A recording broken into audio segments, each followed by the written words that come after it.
ಹೌದು, ಸಿಗರೇಟ್ ಸೇದೋದ್ರಿಂದ ಈ ಒಂದೇ ಒಂದು ಕ್ಯಾನ್ಸರ್ ಆಗೋದನ್ನ ತಡಿಬೋದು. ಇಷ್ಟಕ್ಕೆ ವಿಡಿಯೋ ನಿಲ್ಲಿಸಿ ಸಿಗರೇಟ್ ಸೇದನ ಅಂತ ಅಡ್ಡಕ್ಕೆ ಹೋಗಬೇಡಿ, ಪೂರ್ತಿಯಾಗಿ ವಿಡಿಯೋ ನೋಡಿ. ನಿಮಗೆ ಗೊತ್ತಾ ಸಿಗರೇಟ್ ಸೇದೋದ್ರಿಂದ ಹೆಣ್ಮಕ್ಳಲ್ಲಿ ಎಂಡೋಮೆಟ್ರಿಯಲ್ ಕ್ಯಾನ್ಸರ್ ಆಗೋದನ್ನ ತಡಿಬೋದು ಅಂತ.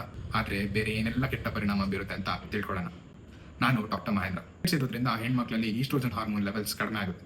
ಈಸ್ಟ್ರೋಜನ್ ಕಡಿಮೆ ಆದರೆ ಚರ್ಮ ಅಥವಾ ಸ್ಕಿನ್ ಏಜಿಂಗ್ ಬೇಗ ಆಗಿ ಗ್ಲೋ ಕಡಿಮೆ ಆಗುತ್ತೆ, ಕೂದಲು ಉದುರೋದು ಶುರು ಆಗುತ್ತೆ, ಮೂಳೆಗಳು ಸ್ಟ್ರೆಂತ್ ಕಳ್ಕೊಂಡು ಫ್ರಾಕ್ಚರ್ ಆಗೋ ಚಾನ್ಸಸ್ ಜಾಸ್ತಿ ಇರುತ್ತೆ. ಕ್ಯಾನ್ಸರ್ಗಳ ವಿಷಯಕ್ಕೆ ಬರೋದಾದ್ರೆ ಲಂಗ್ ಕ್ಯಾನ್ಸರ್, ಬ್ರೆಸ್ಟ್ ಕ್ಯಾನ್ಸರ್ ಹಾಗೂ ಗರ್ಭಕೋಶದ ಕ್ಯಾನ್ಸರ್ಗಳ ರಿಸ್ಕ್ ಸಿಗರೇಟ್ ಸೇದಿರೋ ಹೆಣ್ಮಕ್ಳಿಗಿಂತ ಜಾಸ್ತಿ ಇರುತ್ತೆ. ಹಾರ್ವರ್ಡ್ ಯೂನಿವರ್ಸಿಟಿ ರಿಸರ್ಚ್ ಪ್ರಕಾರ ಸಿಗರೇಟ್ ಸೇದೋ 100ರಲ್ಲಿ 30 ಮಹಿಳೆಯರು ಇನ್ಫರ್ಟೈಲ್ ಅಥವಾ ಬಂಜಾಗೆ ಉಳ್ಕೋತಾರೆ. ಸಿಗರೇಟ್ ಸೇದೋದ್ರಿಂದ ಗರ್ಭಪಾತ ಅಥವಾ ಅಬಾರ್ಷನ್ ಆಗೋ ರಿಸ್ಕ್ 40%ಗಿಂತ ಅಧಿಕ. ಇಷ್ಟೆಲ್ಲ ಹೇಳಿದ್ರು ನನಗೆ ಗೊತ್ತು ನೀವೇನು ಸಿಗರೇಟ್ ಸೇದೋದು ನಿಲ್ಸಲ್ಲ ಅಂತ. ಆದರೆ ಒಂದ್ಸಲ ಯೋಚನೆ ಮಾಡಿ, ಜೀವನ ಮುಖ್ಯನಾ ಶೋಕಿ ಮುಖ್ಯನಾ ಅಂತ. ಹಂಗಂದ್ರೆ ಏನು, ಬರೀ ಹೆಣ್ಮಕ್ಳಿಗೇನೋ ಪ್ರಾಬ್ಲಮ್ಮು, ಸಿಗರೇಟ್ ಸೇದೋ ಗಂಡ್ಮಕ್ಳಿಗಿಲ್ವಾ ಅಂತ. ನೆಕ್ಸ್ಟ್ ವಿಡಿಯೋಲಿ ನಿಮ್ಮ ಹತ್ರನೂ ಬರ್ತೀನಿ.